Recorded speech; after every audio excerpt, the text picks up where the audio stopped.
Hi, Camille in the Studio Birds here with my channel Making Artist Books, and today we are lucky to have a special guest. My daughter Anna Marie is going to join us here, and she is going to help us make a fun little project. It is a little case, and I am using it as a case for my Victorian Purse Valentine, and you can check that out on my other channel, but it's a cute little book that allows you to open it up, put in some cool stuff, and send it to your Valentine. So let's go ahead and start. You'll need just a few materials for this project. We're going to use glue stick. We're going to use a few clamps. You can use clamps or you can use a paper clip depending upon what you have around. And you're going to need a piece of paper. And for this book, for the size that we're using, we are using just 3" by 6" pieces of paper. And I'm using something a little bit heavier. As you can see, Anna's using some handmade paper, and I'm using just regular construction paper. Just something a little bit heavier than your standard notebook or printer paper. So, let's fold. To begin with, this project, we start out with our paper, and we're just going to make a coil or a circle with that, and you're going to use your glue stick and just glue that together. And I find that this project is one that you can't rush. You really need to make sure that everything is dry between each step, and that's why you're going to need the clamps. So what I've done for today's project is I just went ahead. There's a huge clamp for that one. How's it going with you, Anna Marie? It's going okay. So, as a good Julia child would do, we now have our second piece. And I made one for Anna too. Do you like the paper that I picked out for you? I do. It's very pretty. Yeah, it has little inclusions in it. And we're going to begin by making the first quasi fold and glue, which will be the first edge.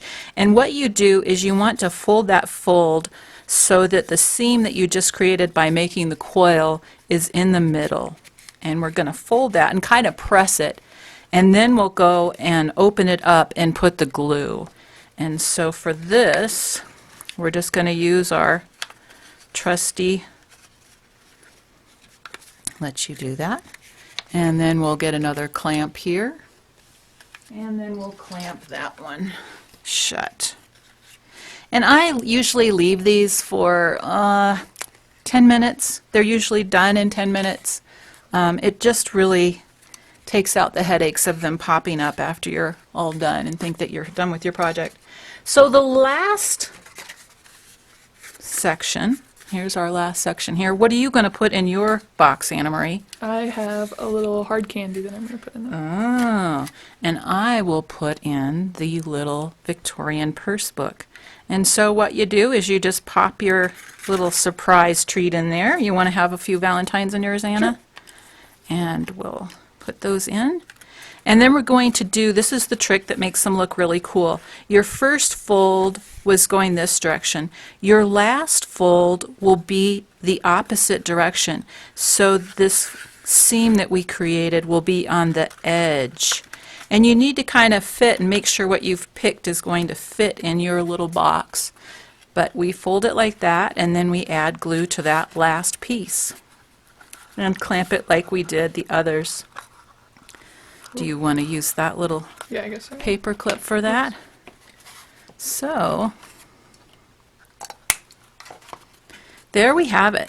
They make cool little boxes for any holiday. It doesn't have to be a Valentine. It could be any sort of treat. I've made them for different people for treats. So, Anna Marie, happy Valentine's Day. Ooh, thank you. Ooh. Thank you. So you can check out this and many other do-it-yourself Valentine projects on my Etsy shop. As we say, from Brenda the Studio Bird, Camille, and Anna Marie, thanks for watching.